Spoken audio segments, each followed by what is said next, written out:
Bismillahirrahmanirrahim. Assalamualaikum warahmatullahi wabarakatuh. Alhamdulillah. Asyhadu an la ilaha illallah wa asyhadu anna Muhammadan abduhu wa rasuluh. Allahumma sholli ala Muhammad wa ala ali Muhammad. Amma ba'd. Pagi ini saya merasakan suasana kesungguhan nih. Beberapa teman-teman, ada yang dari Karanganyar, ada yang dari berbagai daerah di Solo Raya, dan ibu-ibu pun mudah-mudahan bertahan sampai selesai. Ada sekitar kurang lebih 10 orang ibu-ibu. Insya Allah untuk kajian kita hari ini sesuai dengan judul yang disampaikan oleh pemandu acara kita, Pak Haji Agus. Dan pekan depan kita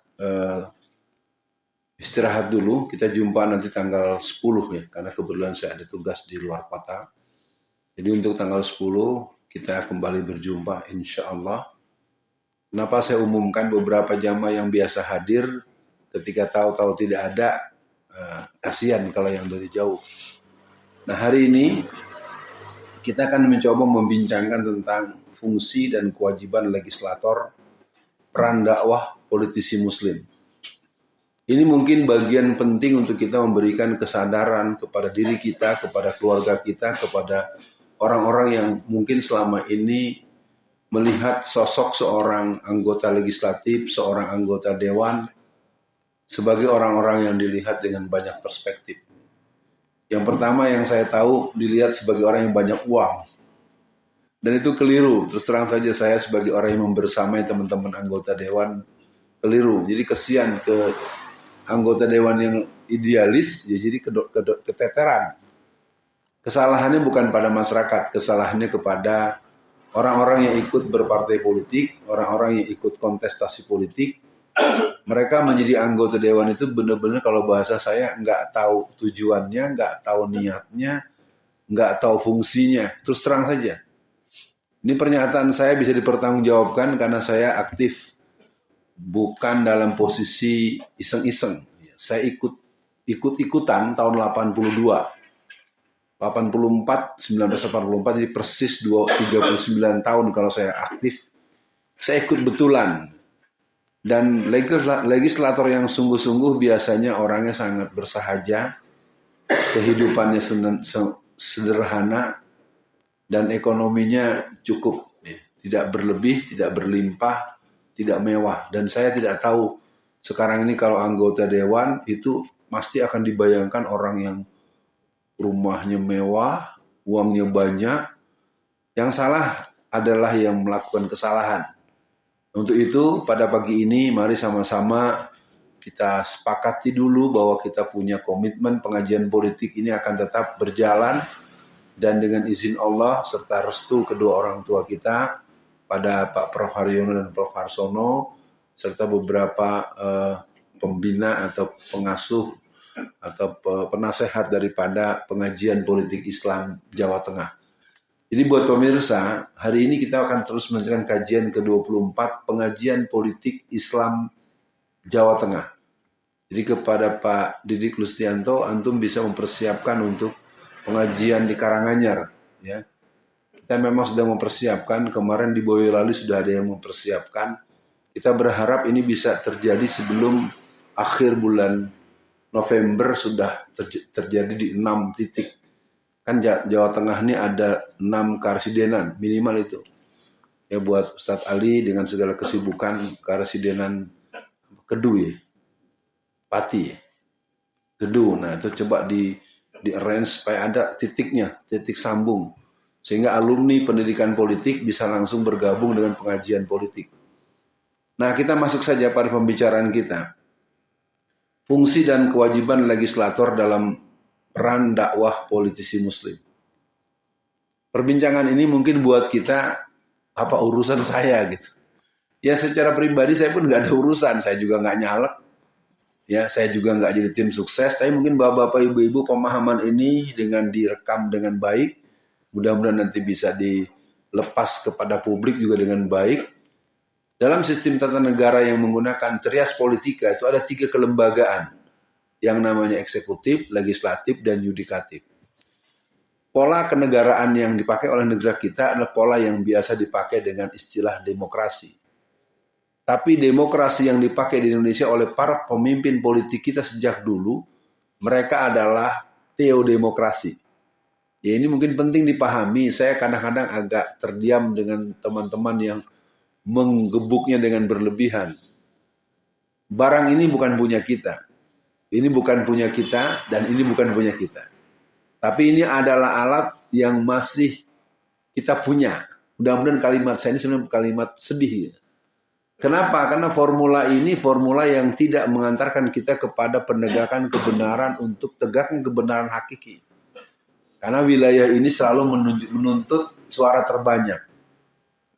Oke, supaya kita tidak terlalu jauh, jadi yang jelas perbincangan kita tentang fungsi legislatif yang akan kita bicarakan dalam kajian hari ini.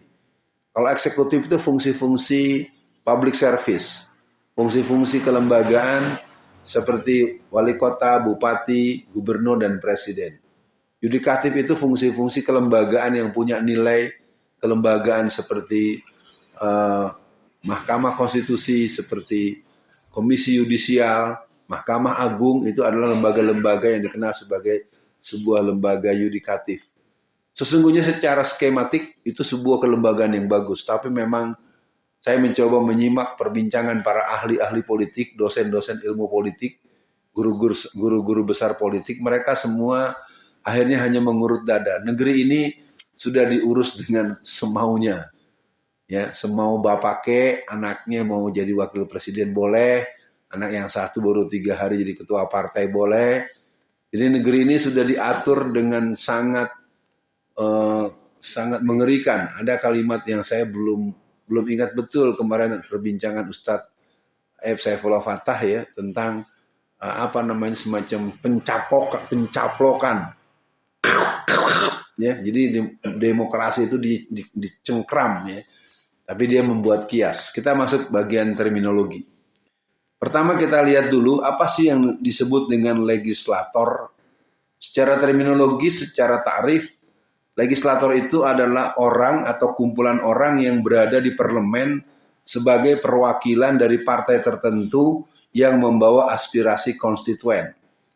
Nah, ini mungkin jadi penting pengajian ini kita lakukan sehingga ada dimensi belajar, ada dimensi akademis, ada dimensi mengulang kaji, gitu ya Prof ya. Saya mohon maaf bukan menggurui Prof ini, paling tidak dengan begini kita jadi tahu. Jadi orang-orang yang berfungsi itu nanti kita lihat apa fungsi mereka. Saya ulangi, legislator itu berarti orangnya kan operator, operasi itu kegiatannya, operator itu orangnya. Saya ulangi, legislator adalah orang atau kumpulan orang yang berada di parlemen di semua tingkatan sebagai perwakilan dari partai tertentu yang membawa aspirasi konstituen. Ini kalau dalam perspektif DPRD dan DPR RI.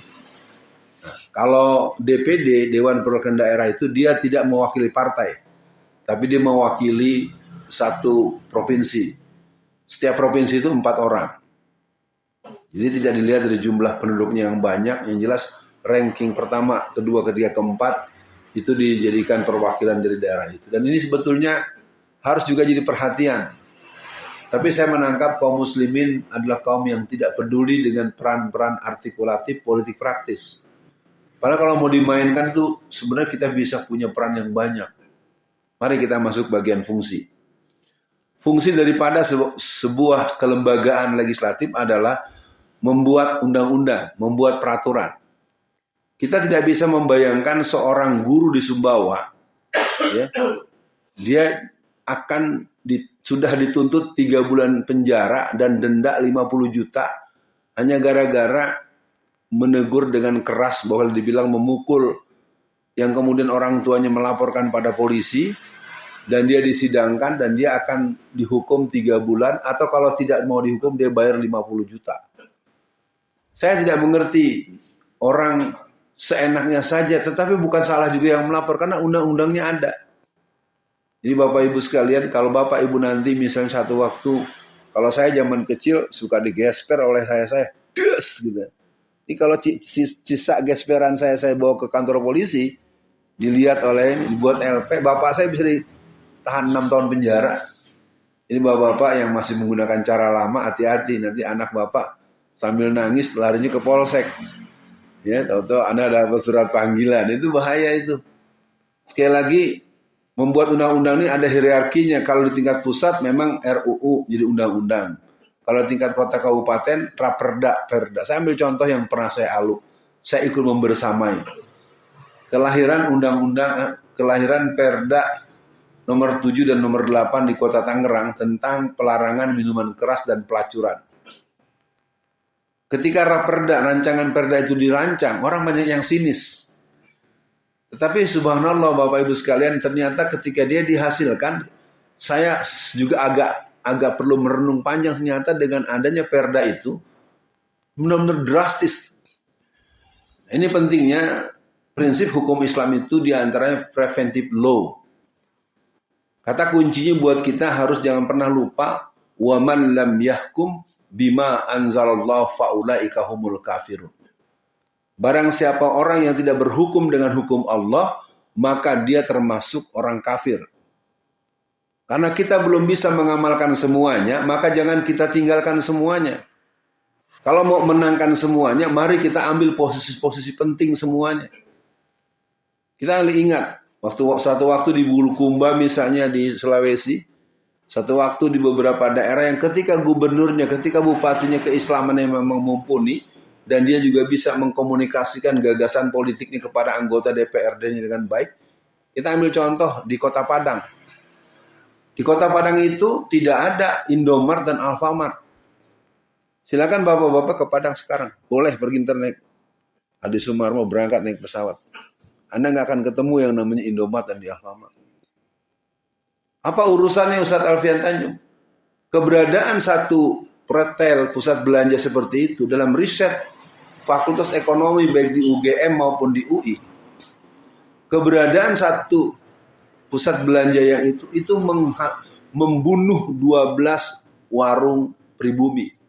12. Nah, kalau kita semua sekolah dengan perangkat-perangkat keilmuan yang kemudian kita sangat mengeluh-elukan orang yang melakukan riset. Kalau risetnya sudah seperti itu, kenapa kita di Solo tidak bisa membekukan juga? Sangat bisa kalau Pak Agus ketua DPRD-nya, lalu wali kotanya Ustadz Ali yang hafal Quran, dibahas. Argumentasinya diperjelas, bisa. Di Kota Padang tidak ada Indomart dan Alfamart, tidak ada yang ribut, tidak ada yang demo, tidak ada yang marah, tidak ada yang ngancem, karena dia diputuskan. Ini penting buat para bapak dan para jamaah sekalian, fungsi daripada kelembagaan legislatif adalah membuat undang-undang sesuai dengan hierarkinya. Di Kota Tangerang, saya ingat tahun-tahun 80-an, ini kan undang-undang ini, perda ini disahkan tahun 2007. Saya tidak tahu apakah sekarang masih berlaku atau tidak, nauzubillah. Sekitar tahun 90-an, itu yang namanya pelacur itu bisa berjejer di tepi sungai Cisadane. Tapi ketika perda itu keluar, masih ada memang, saya tahu, tetapi terjadi minimalisasi penampakan. Karena kalau orang sudah menunjukkan itu kan berarti dalam kata Bang Napi kan ya, kejahatan itu tergantung dari peluang. Ya kan gitu, kalau lihat perempuannya berjejer kan, apalagi harganya disebut ya. Wah, ini saya sanggup nih beli yang segini kan gitu. Yang kedua adalah fungsi budgeting. Ya. Terus terang para jamaah sekalian, ini satu hal yang tidak kita pahami. Sebenarnya kelembagaan yayasan, kelembagaan ormas itu ada anggarannya. Kumpulan uang yang terakumulasi di DPRD itu ada hak masyarakat dan tidak ada kalau diberikan lalu itu atas nama jasa sang wali kota, tidak. Bantuan-bantuan sosial yang diberikan itu bukan atas nama presiden, bukan atas nama Jokowi. Itu adalah bentuk tanggung jawab negara karena sesungguhnya orang miskin dan orang terlantar kewajiban negara. Tapi sekarang justru negara yang menelantarkan rakyatnya. Jadi sekali lagi para majelis anggota kajian pada hari ini bahwa pengajian politik ini menurut saya memang sangat diperlukan dan mungkin bentuknya ke depan ini kepada Ustadz Ali perlu ada semacam daurah. Sehingga Ustadz-Ustadz itu di daerah-daerah tuh ngomongnya ayatnya udah bagus, hafalan udah banyak. Bahwasanya, tapi harus ngerti fungsi-fungsi ini. Fungsi budgeting itu banyak yang bisa dipakai. Contoh yang dimainkan Pak Anies. Dengan dia bekerja sama dengan teman-teman yang relatif dominan, kan PKS cukup banyak. terus PAN juga ada, dan teman-teman di PDIP juga yang Islamnya baik juga masih ada.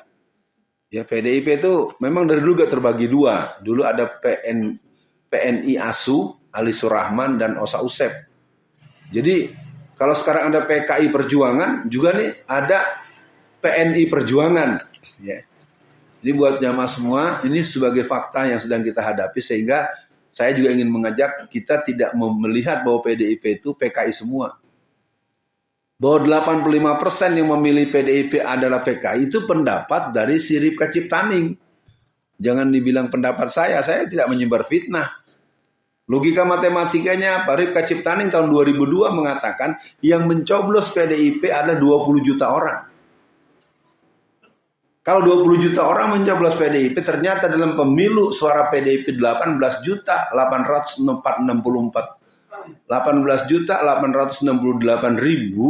berarti akumulasi dari jumlah itu memang ketemu angka 85%. Tapi ketika itu disebut oleh si Alfian Tanjung dilaporkan ke polisi. Yang ngaco. Ya. Oke, yang ketiga adalah fungsi controlling. Fungsi kontrol. Sebetulnya ini akan menarik sekali ketika misalnya waktu undang-undang perkawinan. Teman-teman P3 dan teman-teman Golkar dulu sangat kuat di Jakarta di tingkat pusat. Sesungguhnya orang-orang Golkar itu, kalau boleh saya bilang, orang Golkar ini kebanyakan tokoh-tokoh Islam yang dengan berat hati menjaga gawang. Karena kalau tidak, seperti di Sumatera Barat, seperti di Sulsel, seperti di Kalsel, seperti di Banten, kalau nggak diambil alih oleh orang Kristen. Ini mungkin bagi teman-teman yang tidak memahami. Kalau saya memang aktivis P3 dari dulu. Tapi saya memaklumi betapa tokoh-tokoh tertentu itu memang berjaga. Contohnya Bang Akbar Tanjung. Kalau orang yang mengerti pengkaderan di HMI, nggak mungkin Akbar Tanjung mau ngambil ketua Golkar kalau dia nggak tahu fungsi itunya. Ya tapi sekarang Golkar kalah sama Gibran. Aduh, Golkar itu sebuah partai yang sangat super body, kalah mana kecil, ya. Ini bagaimana anak unyu-unyu nggak ngerti apa-apa langsung jadi wakil ketua umum dan kemudian jadi wakil presiden. Ini sangat memalukan, memilukan dan sangat, ya jangan ada yang tersinggung. Ini kan fakta. Saya menyatakan apa fakta kok. Orang dari dulu di Mubes atau di Munas Golkar yang digadang-gadang jadi presiden Airlangga Sutarto kok. Semua orang tahu kok, spanduknya ditempel di mana-mana. Jadi ini artinya menurut hemat saya, para bapak dan para jamaah, ini kesempatan kita. Jadi pengajian kita insya Allah kita akan jumpa 2 pekan ke depan. Tema segera saya kirimkan kepada Mas Zuhud, segera dipasang sebelum Jumat tanggal 3. Ya ini diuyak-uyak terus Pak, pasang itu. Biar orang lihat. Dan ada yang usul pasangnya sebelah sana ya Mas ya. Nah, tolong dipertimbangkan, karena katanya itu kurang kelihatan. Jadi pasang yang mana gitu. Sekarang mari kita masuk legislator muslim. Ini mudah-mudahan pertanyaan ini agak menggugah dikit. Legislator politisi muslim atau muslim politisi? Nah, ini penting di renungan nih. Karena kalau tidak kita bisa mendudukkan, akhirnya kita sering dieksploitasi. Terus terang saja saya ingin katakan, saya ingin dengan berat hati mengatakan, umat Islam ini gampang sekali kalau mendengar orang bacaannya fasih. Saya tidak bacaan fasih itu harus Ustadz Ali. Saya nggak akan menolak. Ternyata orang-orang Kristen banyak yang baca Qurannya bagus. Saya harus kasih tahu ini. Karena mereka juga ada musabaqah tilawatil Injil. Ya, jadi kalau masyarakat belum tahu, mereka tuh menjadikan teks-teks Bible itu dalam bahasa Arab. Dan kemudian mereka didikkan dalam bentuk-bentuk tajwid, makhraj, dan pembacaan-pembacaan sebagus Ustadz Ali. Dan mereka juga selenggarakan musabaqah tilawatil Injil. Maksud saya begini, supaya dipahami bahwa ada politisi muslim politisi yang kita mainkan pada hari ini adalah seorang muslim yang menjadi politisi. Yang pertama, mereka harus dia menjaga dan memastikan bahwa polisi tidak menentang syariat Allah. Ini pegangan betul, bisa disampaikan pada anaknya, ponakannya, nanti kalau ada yang datang berkunjung, ditegur. Mereka sekedar hanya pakai jilbab, terus terang saja. Di partai-partai yang sekuler, yang 7 ya kan, P3, PKS, PBB, Partai Umat, Partai Masyumi belum ikut, tapi kan sudah ada. Partai PAN dan Partai PKB, di luar yang 7 ini banyak sekali orang Kristen tapi kemana-mana ngaku Islam dan menang. Di Jawa Timur saya tahu ada beberapa orang. Persoalannya kan kalau saya bicarakan di depan umum, saya kena pasal. Jadi umat Islam itu sebenarnya adalah ceruk pasar yang besar, tetapi selalu dicaplok orang. Karena orang-orang yang baik tidak mencalonkan diri, bukan salah mereka karena mereka berhitung. Kalau bakal kalah ngapain? Tapi gimana mau menang kalau nggak berjuang? Wallahu alam. Jadi yang pertama, legislator muslim ini bertugas untuk menjaga dan memastikan bahwa kebijakan tidak menentang syariat Allah. Sekarang banyak yang menentang. Di Nusa Tenggara Timur malah minuman keras itu menjadi sesuatu yang jadi komoditi dan diekspor. Berarti kan ada ketentuan resmi. Itu terbuka ya, jangan dikira tidak. Karena termasuk di Manokwari, ya, mereka membuat rumusan kota Injil. Ya karena umat Islamnya nggak protes, nggak bantah ya. Anggota legislatif yang kepikiran gaji, punya mobil bagus, punya rumah bagus, tabungan 1 triliun, begitu aja. Maaf ya, saya ngomong begini karena saya kenal benar dengan watak kebanyakan mereka. Jadi mencalonkan diri itu kebanyakan hanya untuk memperbaiki nasib hidup. Bukan untuk memikirkan dan mengartikulasikan aspirasi. Dan itu agak aneh kalau ada orang yang seperti itu dia jadi bahan ketawaan. Ya ada kawan saya anggota DPRD, saya tidak sebut nama, saya ingat orangnya, ingat wajahnya, tahu namanya. Dia anggota DPRD di sebuah daerah yang cukup kaya. Kemana-mana naik sepeda motor. Memang dia punyanya hanya itu. Ya, ada lagi dulu DPR RI dari PKS juga. Itu kemana-mana naik KRL. Saya tidak tahu kok yang lain bisa bermewah-mewah. Saya tanya kenapa Anda naik? Ya saya punyanya cuma ini. Kenapa? Karena anggota dewan itu kan tidak gajian tiap hari. Gitu kan ya Prof. Harsono ya. Ini orang-orang menganggap mereka tuh bisa gajian tiap hari. Ya itu tadi, maka lahirlah undang-undang semaunya. Ada 144 undang-undang yang dilahirkan selama periode reformasi ke sini. Itu undang-undang tersebut merugikan bangsa kita. Karena anggota dewan itu kalau membahas RUU itu lihat dulu tebelannya. Jadi draftnya itu kalau dia diserahkan oleh sekretariat itu dia pijit dulu. Setelah lihat tebelnya lihat dulu nih dolar apa uang merah. Terus terang saja ini saya tidak bergurau. Silakan nanti di-upload aja. Emang begitu kelakuannya. Apalagi kalau bidang-bidang tertentu yang kasusnya kasus besar, mereka akan diajak makan siang.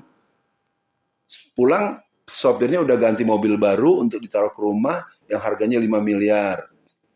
Nanti kalau yang kepala ketua fraksinya atau ininya, nanti dia udah disiapkan rumah yang harganya 20 miliar. Begitu terus.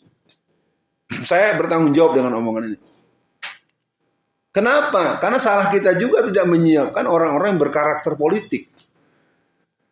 Ya itu masih kita punya ya, kalau boleh saya sebut, yang masih kuat menjaga itu diantaranya beberapa. Kalau di PKS itu masih di atas 80% saya harus akui. Kalau di P3 masih ada tetapi mereka tidak cukup sanggup menahan gelombang di bawah. Ya. Terus terang saja P3 itu sama dengan PDIP rakyatnya.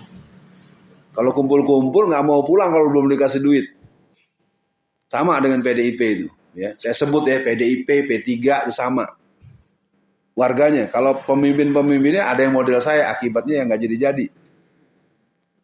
Iya, kalau di PKB saya tahu nggak banyak satu-satu karena mereka sebenarnya tidak punya orientasi tatbikus syariah. Terus terang aja, yang punya orientasi tatbikus syariah itu adalah PNU, Partai Nahdlatul Ummah yang dipimpin oleh Kiai Haji Sukron Makmun. Sempat ada di DPR waktu itu ada 2 orang. Atau PKU, Partai Kebangkitan Umat yang dipimpin oleh Bapak Yusuf Hasim. Bukan. Salah nyebut, jangan salah nyebut, nanti jadi salah sayanya. Salah satu pamannya Gus Dur. Siapa namanya? Yang pimpinan Banser pertama dulu. Ya, pokoknya ada Hasim-Hasimnya dah. Jadi artinya biar diketahui bahwa perjuangan politik Islam ini hari ini memang tidak ada yang ngawal. Ketika ingin mengembalikan Piagam Jakarta, terus terang saya ini harus jujur saya. Yang setuju pengembalian Piagam Jakarta cuma 2, yaitu P3 dan PBB. PKS malah tidak setuju. Ya ini sejarah ya, saya nggak mau teman-teman lalu, kan tadi udah saya jujur, PKS banyak yang bagus, 80% anaknya bersih. Tapi ketika ingin merehabilitir Piagam Jakarta, apapun argumentasi internal, faktanya nggak ikut. Karena Piagam Jakarta dalam status politik Indonesia itu adalah hak umat Islam. Ya bagi yang belum paham, Piagam Jakarta itu adalah manipulasi si Soekarno karena dia merayu kepada Kasman Singodibedjo. Ketika Ki Bagus Hadikusumo mempertahankan tidak mau dicoret 7 kata itu, maka dengan menggunakan jasa Kasman Singodibedjo, orang yang pernah jadi jaksa dan pendekatan Jawani, maka dengan lemah lembut Kasman Singodibedjo membisikkan pada Ki Bagus Hadikusumo, Pak, jenengan gini, ini cuma sebentar doang. Janji Soekarno 3 bulan saja sebagai bentuk proses untuk sampai proklamasi disampaikan. Makanya jangan heran kalau kemudian muncul gerakan yang dipimpin oleh Kartosuwiryo. Karena ada sebab. Jadi para jamaah sekalian, supaya saya beri kabar bahwa negeri kita emang mengalami proses pembutaan dan pembuntuan sejarah. Yang paling parah ini sejarah perjuangan politik umat Islam. Legislator Muslim yang kedua adalah menyampaikan dan memenangkan aspirasi umat Islam. Walaupun sedikit, 11 orang anggota DPR RI dari PBB itu bisa menentukan agenda sidang paripurna di DPR 2004. Mungkin bapak-bapak ibu nggak menyimak. Saya sebagai orang P3 malu juga, padahal P3 banyak. Karena waktu itu ada Pak Abdul Qadir Jelani, Pak Ahmad Sumargono, Pak Hartono Marjono, 11 orang cuma pada anggota DPR-nya. Bukan zaman dulu, tahun 2004, sudah zaman reformasi. Jadi politisi-politisi kaliber berterah Masyumi itu memang dahsyat. Makanya saya sangat mendorong semua teman-teman sekarang agar kembali memanggil jiwa Masyumi yang tanggal 7 November nanti akan ulang tahun yang ke-78. Paling itu nanti edisi tanggal 10, kita coba mengidealisasikan peran partai politik. Yang ketiga adalah mengarah pada pencapaian ideal. Membuat negara ini berhaluan Islam, membuat negara ini menjadi negara Islam, tidak ada larangan. Saya nggak ngerti kalau ada orang takutnya di mana, orang nggak ada larangannya kok. Tidak ada undang-undangnya, tidak ada pasalnya membuat kita tidak boleh bikin negara Islam. Dari mana larangannya? Saya berani bicaranya, saya tanya dengan detail pada Bang Yusril. Nggak ada. Islam tidak tegak di Indonesia bukan karena kitanya nggak mau. Nah tuh bilang pemilu togut, kafir gitu terus, ente gimana mau jadi? Coba kalau kita kompak semua, baca kembali tujuan yang ada di P3. Di P3 itu ada 6 prinsip partai dan 5 khidmat partai. Saya paham dan itu arahnya sama. P3, PKS, PBB, Partai Umat, Partai Masyumi itu semua partai Islam. Partai Islam mesti punya proyeksi untuk menegakkan syariat Islam. Jadi kenapa saya begitu menggebu-gebu? Karena kalau yang lain kita nggak punya jaminan. Untuk apa? Kita capek-capek pas di ujung-ujung pas ingin mengusulkan sistem penerapan hukum positif menurut Islam, tahu-tahu DPP-nya memvoting atau memveto, capek deh. Ya, jadi kalau mau berjuang di bidang politik, partai Islam. Kalau partainya banyak kekurangan, ya saya tidak berani bela apa-apa. Emang kurang gizi, kurang ilmu, kurang pengalaman, kurang wawasan sejarah, dan kurang memahami ideologi berjuang dalam politik. Berpolitik itu menderita. Berjuang di politik itu dalam konteks kepemimpinan al-imamu khadimul ummah. Dia adalah perwakilan masyarakat dan dia pembela kepentingan. Saya ingat betul anggota DPR RI dari Partai Bulan Bintang, namanya Bapak Abdul Qadir Jelani. Dia sudah wafat 3 tahun lalu. Itu setiap gajian tuh uangnya habis. Dia rumahnya di kampung sana di Bogor. Ya. Itu emang karakter-karakter Masyumi begitu. Terus terang saja. Bu Nurdiati Akma yang ikut membackup kemenangan Pak Anies waktu Gubernur Jakarta. Itu mau sidang dikasih uang 1 tas. Ternyata 250 juta. Itu biasa begitu Pak. Jadi draft-draft RU itu kalau uangnya cukup, Loss. Mau merugikan, mau nanti 190 tahun, mau nanti anak diracun, nggak ada masalah, udah semuanya udah sah. Ya. Undang-undang kesehatan adalah undang-undang yang memprotek proses kerusakan sistem dan berbagai pelayanan. Ini saya ada agak disindir atau ditegur juga oleh Prof yang dua. Karena mereka main dual, Pak. Jadi yang diberikan kepada masyarakat lain, yang dipublikasikan lewat televisi lain. Saya pernah menelpon langsung koordinator imunisasi dan vaksinasi nasional, Dr. Fulan. Saya telepon. Lu tega amat lu, ngancurin, ngebunuhin anak-anak Indonesia. Habis anak dinas bang, gitu Prof. Jadi yang mereka promosikan di televisi itu tidak sama dengan yang dibagikan di posyandu-posyandu. Emang ini permainan, maaf, kalau baca Qurannya jelas.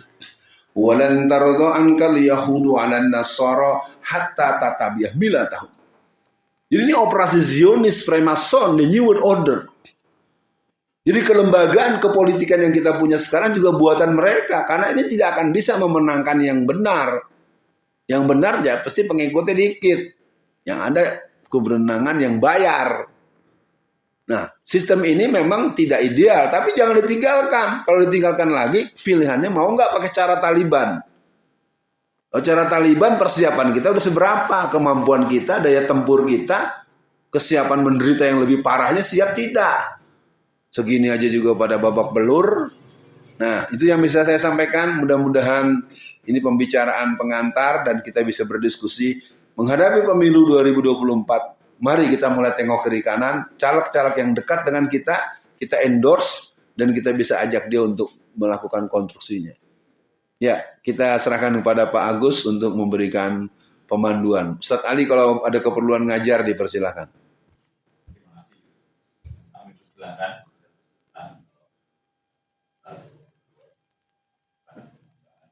Ibu-ibu juga ada, boleh. Sifatnya tidak harus bertanya, boleh feedback, boleh bertanya, boleh mungkin berbeda pendapat, nggak apa-apa. Yang penting kita terbuka. Ada, Bu?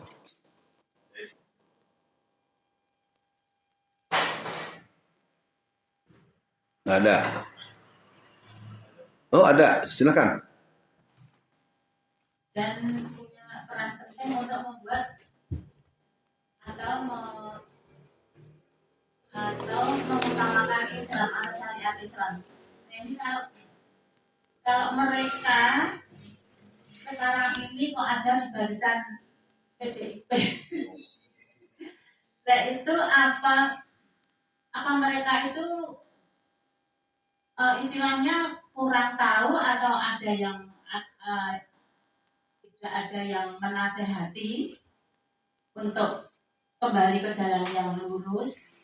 Nah, kalau dia masih ada dalam PDIP, apakah dia itu pantas, Ustaz, kalau dikatakan P3 itu berhaluan syariat Islam? Iya. Itu pertanyaan. Ya, saya bisa memaklumi ya, sinisme terhadap P3 itu tidak akan saya bantah. Tapi saya sebagai orang P3, saya ingin kasih tahu. Kemenangan Anies Baswedan di Jakarta itu variabel terbesarnya dari P3. P3 secara nasional kuat sebetulnya. Memang dari awal sudah disembelih, misalnya awal berdiri. Kan sudah saya bilang, P3 itu partai pemaksaan persatuan. Siapa yang pengen bikin P3? Nggak ada. Itu kan Pak Harto aja. Kita ingin menghidupkan kembali Masyumi tahun 67. Ini supaya Ibu paham, saya bukan sedang emosi dengan Ibu. Saya cuma mau kasih tahu, P3 memang dari awalnya memang tidak mempunyai kekuatan kohesif seperti itu. Nah, di awal Orde Baru, Ketua Umum P3 rata-rata orang Masyumi. Makanya bagus-bagus. Kita ingat dari Jenaro dengan segala kritiknya, Ismail Hasan Mataram dengan segala kritiknya. Nah, kita lihat awal reformasi. Bagaimana ceritanya orang seperti Yunus Yospiah jadi sekjen P3? Tentara, pensiun, langsung jadi sekjen. Enak banget. Jadi yang Ibu perlu pahami, P3 bukan dimarahin. P3 itu harus dikasihani. Mesti P3 itu ketua umumnya Alfian Tanjung. Baru jadi. Jadi kepalanya dikooptasi, Pak. Dan itu permainan dinyatakan oleh Bambang Susatyo. Partai-partai itu rata-rata dicocok kepalanya dengan angka 1 triliun. Dan itu terbuka untuk umum beritanya. Ya. Jadi kalau mau dibilang PKS juga sekarang tidak seperti awalnya kalau saya mau ngomong bahasa emosi gitu. Cuman PKS harus dijaga betul karena dia dominan masih bagus. Yang perlu dipahami masyarakat ini memang sebenarnya tidak memahami situasi yang dihadapi. Dan saya tidak bilang P3 baik. P3 kalau memang harus bubar ya bubar aja, nggak apa-apa, malu-maluin. Gambar Ka'bah, kelakuan Palu Arit. Ya. Saya kader dan pengkader. Saya terakhir Departemen Penguatan Ideologi di DPP P3 tahun 2015. Ya, saya masih pengurus. Dan Ibu harus tahu orang-orang P3 model Sukri Fadoli, Alfian Darmawan banyak, tapi karena kita miskin. Karena kita tidak bisa mengumpulkan ribuan orang dan dikasih ongkos pulang. Ya sama dengan PDIP juga kalau kita kunci aja dananya mati semua.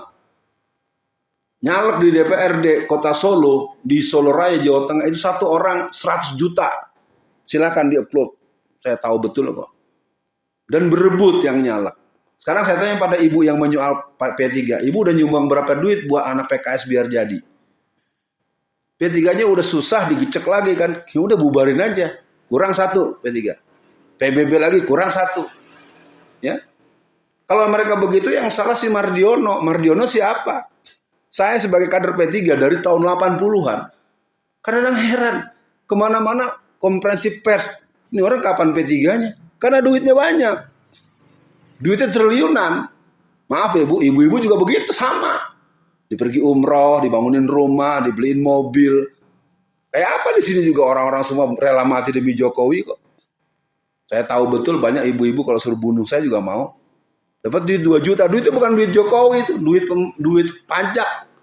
Sekali lagi Bu ya, saya tidak dalam konteks marah atau emosi dengan ibu. Saya juga kesel nih P3 ya karena dipermainkan.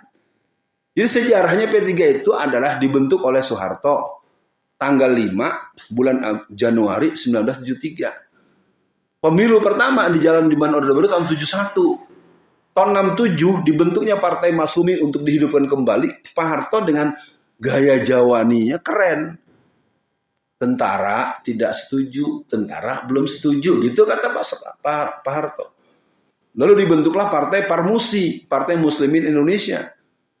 Ketuanya Muhammad Rum, sekjennya Lukman Harun. Dua-duanya tokoh internasional.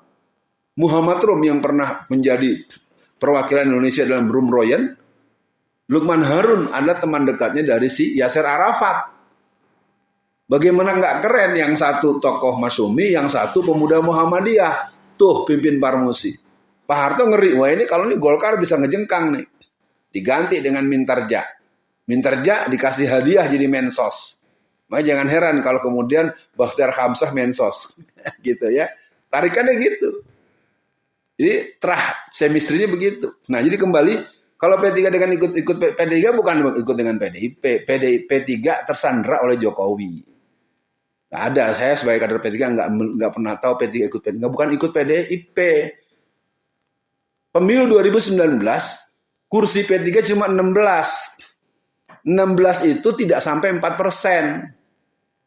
Maka dengan cawe-cawe dan manipulasi politiknya si Jokowi itu ditambah jadi 3, jadi 19. Saya bicara sebagai kader P3 yang masih memahami anatomi P3. Apakah itu curang? Ya memang begitu politik. Politik itu curang. Tapi orang yang berkarakter politik Islam tidak mau main curang dan tidak mau dicurangi. Perangnya kita melawan curang. Nah sekarang kita nggak berani berperang. Melawan kecurangan PDIP. Melarang bendera-bendera partai Islam dikibarkan. Perang. Politik itu perang tanpa senjata. Ya, jadi terus terang saja. Kita kekurangan. Kembali tidak ada urusan dengan pertanyaan. Saya ingin mengatakan P3 kalau memang nanti nggak lolos ya sudah salahmu dewe. Ya. Sejak tahun 97 saya dengar kok teman-teman Golkar, teman-teman PDIP, belum pakai P. Mereka tuh sangat ketar-ketir nih. Jangan sampai nih ketua P3 si Alfian nih. Jadi dari dulu begitu, pemilu tahun 1971, ada 2.500 kader-kader Masyumi seluruh Indonesia tidak boleh mencalonkan diri. Jadi yang menjadi caleg itu hanya KW2, KW3 dan seterusnya. Maka pada pemilu 1971, Masyumi dengan nama baru namanya Parmusi, Partai Muslimin Indonesia, bukan Parmusi yang sekarang. Kalau Parmusi sekarang yang dipimpin oleh Usama Hisam itu sudah Parmusi yang udah tanda kutip-kutip, ya. Nah, bukan lagi perjuangan politik Islam. Sudah nggak bisa lagi saya komentar. Tapi apa yang saya katakan, masih dapat waktu itu 24 kursi. Sudah dikunci semuanya masih dapat. Tapi orang yang masuknya tidak KW1. Kalau KW1 lihat saja di DPR RI 2004. Mereka tergabung di PBB cuma 11 orang. Itu semua agenda paripurna DPR itu diatur oleh mereka yang 11. Karena mereka interupsi pakai argumentasi, interupsi pakai konsepsi. Nah, maksud saya dengan adanya pertanyaan tadi, P3 itu harusnya dikasihani Bu, jangan dimarah-marahin. Diganti. Kenapa? Kita juga, oh kamu kuliah aja ya, jangan dikit-dikit politik. Ayo ngaku, ibu-ibu kan begitu kalau anak-anaknya kuliah. Nggak boleh berpolitik. Coba anaknya suruh berpolitik, kamu rebut P3. Tuh, ikutin arahan Ustadz Alfian Tanjung. Jadi, nggak ada duitnya, Mak. Ya begitu juga, sama aja. Jadi harus kita jujur juga. Komplain kita terhadap kelembagaan-kelembagaan yang kita anggap tidak menjadi aspirasi kita, sesungguhnya kita juga nggak memberi bantuan apa-apa pada mereka. Misalnya membantukan anak kita. Rata-rata kita kan kalau punya anak, udah sekolah, apalagi udah S3, nggak ada yang boleh berpolitik. Malah kita yang ngelarang. Harus saya bilang dong, anakku sekarang kamu pimpin P3. Nih mama punya uang 15 triliun. Rebut P3. Jadi, karena kan kita di DPR RI, PDIP ada 200 lebih anggota DPR RI. Karena caleg-caleg mereka seluruh Indonesia dibantu 100% cash. Butuh 4,5 M, dibantu 4,4 miliar. Sekarang kita bantu 100 perak aja nggak pernah sama caleg. Calegnya pusing, dimarahin, calegnya korupsi, disorokin. Kalau dia bagi duit, diterima. Giliran ditangkap, bilang nggak kenal. Jujur kita. Ya, orang-orang model saya dikenal sebagai orang tolol. Lu mah politisi Umar Bakri. Ya, iya. Jadi kita menginginkan kebaikan, menginginkan keadilan, menginginkan keberanian, menginginkan peran-peran artikulasi yang idealis. Tetapi di masyarakat juga banyak dituntut, kerudungannya mana, sumbangannya mana, sembakonya mana. Nah ini semua sistem Bu. Sekali lagi saya paham, mohon Bapak-Bapak, Ibu-Ibu tidak masuk, bahwa saya bukan sedang memarahi yang bertanya. Saya ingin memberikan penjelasan, P3 ini tersandera udah lama. Bagaimana bisa Ketua Umum P3 korupsi lalu kemudian jadi duta korupsi? Sama Zaskia Gotik, habis menghina Pancasila lalu kemudian jadi duta Pancasila, enak betul. Orang penjahat jadi penjahat, lalu setelah pulang dari masa tahanan dijadikan duta. Harusnya juga dia dibawa blok. Ya. Nah, saya pikir itu artinya P3 kalau nggak ada ya sudah, nanti warganya suruh masuk ke PKS atau ke Partai Umat atau nanti Mas Sumi yang sedang saya tekuni secara intens. Ya, saya Mas Sumi serius. Tapi karena saya bergerak dalam partai politik Islam ideologis, saya senang-senang saja mendorong anak-anak PKS. Bukan hanya senang, serius saya. Saya bilang sama teman-teman di Jogja, teman-teman di Jakarta, teman-teman di Tanah Abang, di Mampang, seluruh Indonesia, Partai Islam, saya bilang, sekali layar terkembang, pantang surut ke belakang. Tapi saya nggak mungkin menangani banyak orang, 1-2 orang saya bilang, lu daftar, lu dilantik. Caranya, ya kita bahas nggak pakai rekaman begini. Masa mau melantik di rekaman. Makasih Ibu, sekali lagi P3 layak untuk mendapatkan hukuman sejarah. Tapi P3 juga layak diselamatkan kalau Pak Agus siap jadi bendahara. Oke, makasih Bu ya. Abaikan yang tensi-tensi ekspresif itu bukan buat pribadi. Saya sebenarnya kesel sama P3-nya. Silakan. Pak Denario mau coba? Sekali-sekali Pak Denario. Nah. Pak Denario setuju aja. Bul. Nggak ada, dah. Kalau nggak ada closing nih. Ayo profesor kita mungkin meluruskan gitu, nggak apa-apa.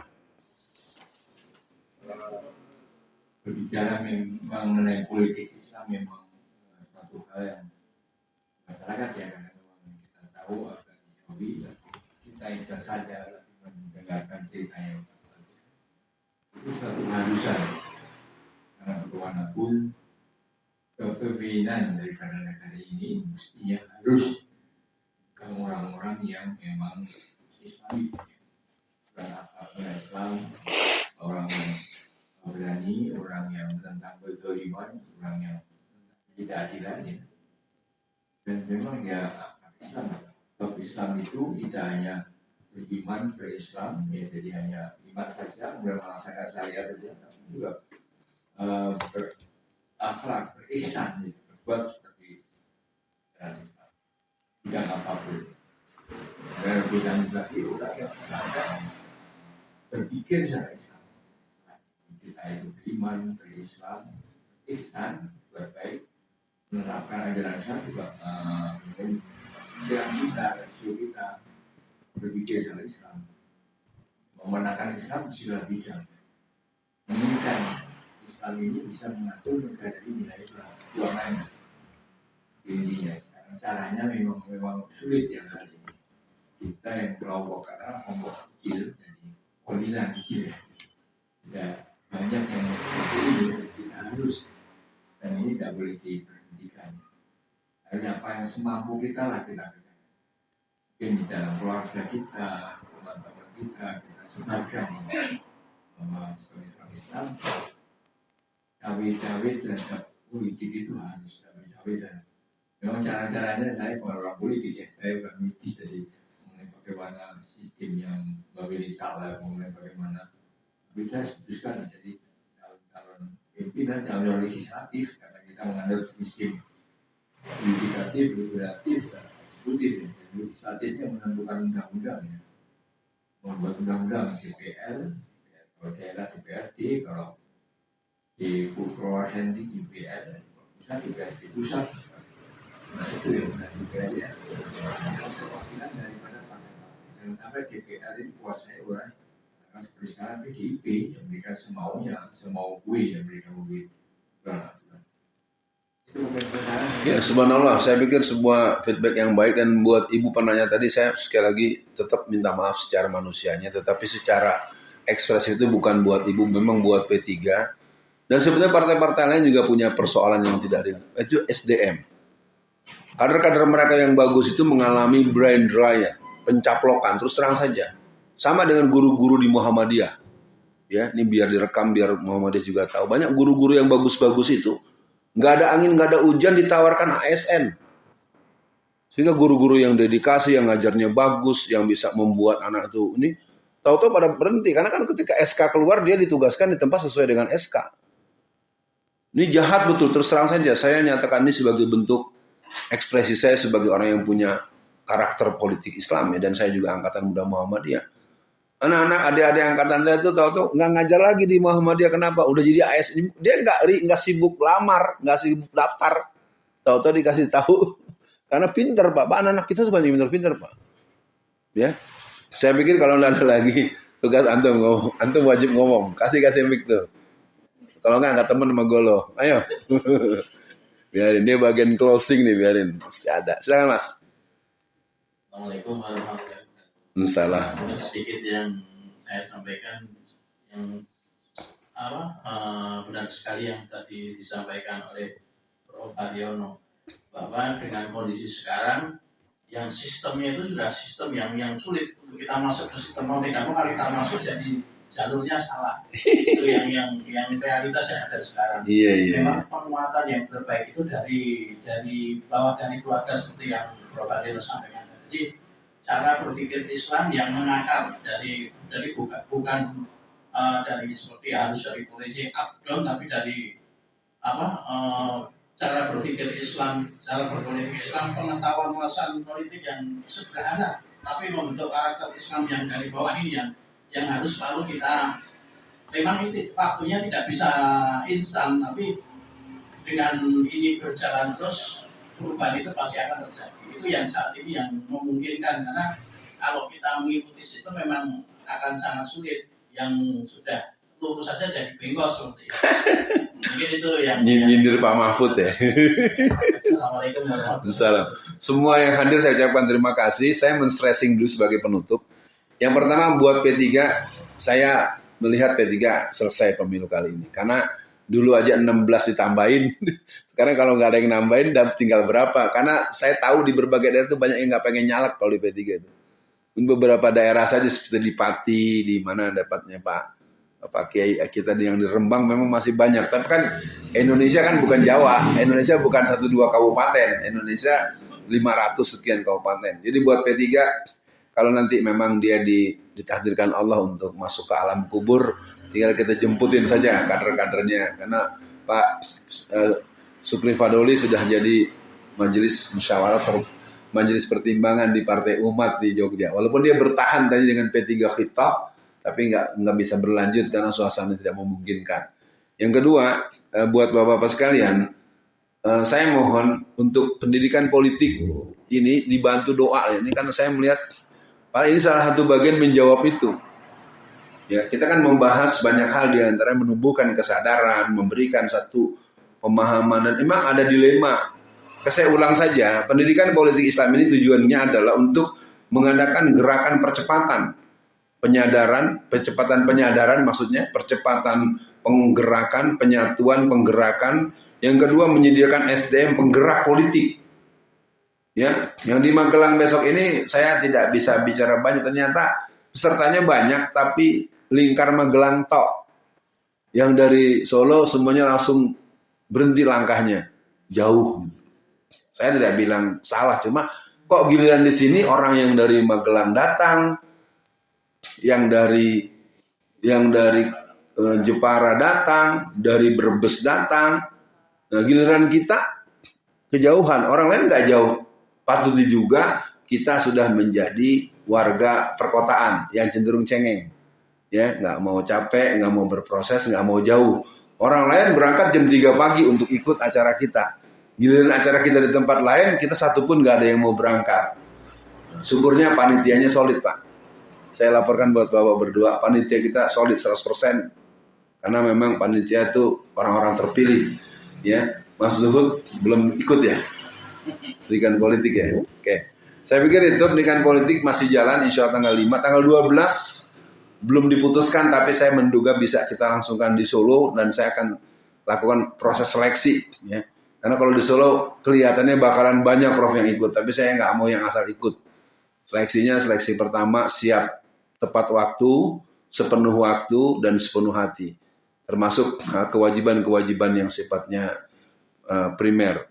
Nah, yang lainnya buat Bapak sekalian, kita insya Allah jumpa nanti tanggal 10 dengan kajian ini. Jadi ya udah diumumin berulang-ulang, jangan sampai nanti Anda datang jauh-jauh dari Karanganyar, dari mana, saya diomelin Prof lewat WA. Ustaz gimana, saya udah datang nggak ada ya, udah dibilangin libur, entenya datang juga saking senangnya.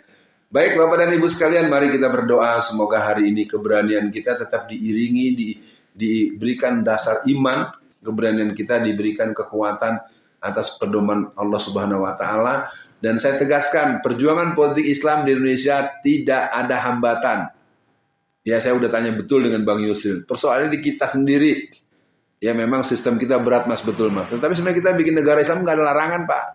Kita aja nggak pada mau ngeruk. Kita tuh belum dikerjain takut duluan. Kita nggak mungkin, kita mustahil. Nah itu tadi. Jadi saya nggak tahu tuh istilah psikologinya apa. Belum jalan sudah takut, belum berperang sudah mati. Itu umat Islam. Karena tidak ada. Negeri kita pun tidak ada dasar demokrasinya, nggak ada. Mana? Pasal mana? Surat mana? Undang-undang yang mana? Di Pancasila juga bukan demokrasi kok, permusyawaratan, ya kan gitu ya. Tapi yang begitu jangan sering dihembus-hembuskan, ntar dirubah lagi sama orang lain gitu ya. Udah, negara kita udah siap jadi negara yang berhaluan Islam, tapi memang tidak bisa instan. Apa boleh buat, maka besok menangkan Anies Baswedan. A'udzubillahiminasyaitonirrajim. Bismillahirrahmanirrahim. Astaghfirullahalazim. Astaghfirullahalazim. Astaghfirullahalazim. Asyhadu an la ilaha illallah wa asyhadu anna Muhammadan abduhu wa rasuluh. Allahumma sholli ala Muhammad wa ala ali Muhammad. Allahumma alif baina qulubina wa asri zata bainina wa hdina subulas salam minaz zulumati ilan nur wa jannibnal fawahisha ma zahara minha wa ma batan. Wa barik lana fi asma'ina wa absarina wa qulubina wa azwajina wa zurriyatina innaka antat tawwabur rahim. Ya Allah, langkah-langkah kami terus kami gerakkan. Perjuangan politik umat Islam membutuhkan barisan yang kokoh. Alhamdulillah, di Masjid Al-Azhar, Jakarta Selatan, sejak 2013 pengajian politik Islam nasional masih jalan dipimpin oleh Kiai Haji Ahmad Khalil Ridwan sebagai seorang ulama dari tanah Betawi. Pengajian politik Islam Jawa Tengah baru memasuki tahap ke-24. Semoga akan tumbuh partai-partai, politik-politik, pendidikan politik, semuanya akan mengarah kepada pemenangan kepentingan Islam dan umat Islam. Ya Allah yang Maha mengetahui segala sesuatu. Semua kami di majelis ini tentu punya persoalan yang beragam. Kisarannya soal kesehatan, soal kebutuhan, soal keuangan, soal komunikasi, disharmonis dengan anggota keluarga, dan berbagai hal yang memang menjadi sebuah model daripada konflik antar manusia. Jadikanlah semua ini menjadi bagian daripada dinamika yang kami dekati dengan pendekatan Islahus Syariah. Jadikanlah kami hamba-hambamu yang mengerti, tidak ada orang yang hidup tanpa masalah. Jadikanlah kami hamba-hambamu yang terus memohon pertolongan padamu ya Allah untuk urusan keduniaan yang kami alami. Dan kami mohonkan surgamu ya Allah dengan segala keterbatasan dan ilmu yang kami punya. Kami berharap Indonesia ini masih bisa diselamatkan. Untuk itu perjuangan politik umat Islam agar terus berkibar dengan partai-partai Islam, ormas-ormas Islam, partai-partai yang berhaluan sekuler, tapi 1-2 orang ada kader-kader kami yang mereka berjuang di musuh, berjuang di rumah musuh, berjuang di kandang musuh. Jadikanlah mereka pemuda-pemuda yang kokoh bagaikan Ashabul Kahfi. Jadikanlah pemuda-pemuda Islam yang sedang bertugas di komunitas-komunitas yang kita anggap sebagai persoalan yang ammah dan umum, tapi mereka mengambil peran perjuangan.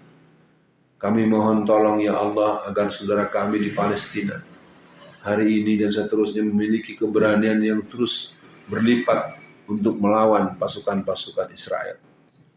Jadikanlah kaum muslimin di berbagai belahan dunia untuk juga punya nyali berjihad untuk melawan musuh-musuh Islam. Sampai pekan ini, sampai bulan ini di Ethiopia sudah 30 masjid yang dihancurkan atas disposisi dari Partai Komunis Cina, karena Cina telah memberikan hutang yang berlipat kepada orang-orang Ethiopia. Banyak nestapa dunia Islam yang kami dengar dan kami baca. Kami kembalikan ke Indonesia kami. Ya Allah, kalaulah ada anak-anak kami, cucu-cucu kami yang siap menjadi para pejuang-pejuang Islam, kami ingin di antara mereka, atau semua di antara mereka itu anak orang yang berjuang di jalan Islam. Tolong kami agar juga berani menata diri, membenahi ibadah kami, mengokohkan akidah kami, dan terus menjadikan kami pada berjalan dengan hari-hari yang penuh dengan syariat agamamu. Allahumma nawwir qulubana binuri bihidayatika, binuri samsika abadan abada, kama nawartal arda birahmatika ya arhamar rahim. Ya Allah, Indonesia kami dalam bahaya. Kemungkinan menjadi Indonesia yang hilang eksistensinya, kedaulatannya sangat besar. Satu Rempang saja begitu sampai hari ini mengarah kepada pengusiran warga Rempang secara keseluruhan. Sementara ada 30.000 Rempang yang masih berpotensi. Rempang-rempang lain yang ada di daerah lain 30.000 kasus.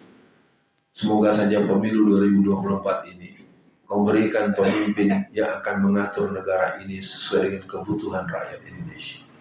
Pemimpin yang berhaluan keadilan sosial bagi seluruh rakyat Indonesia. Tolong kami ya Allah. Tolonglah kami ya Allah, karena kami tahu betul bahwa kami sangat tidak mempunyai kemampuan. Kondisi negeri ini sudah sangat akut kronis.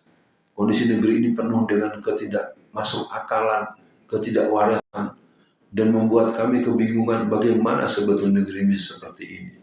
Kepadamu kami mengembalikan segala urusan.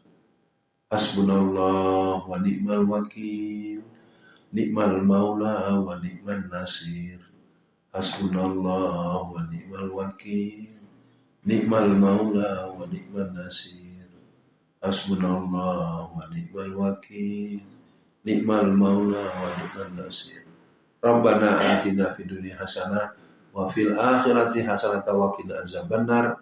Amin ya rabbal alamin. Assalamualaikum warahmatullahi wabarakatuh.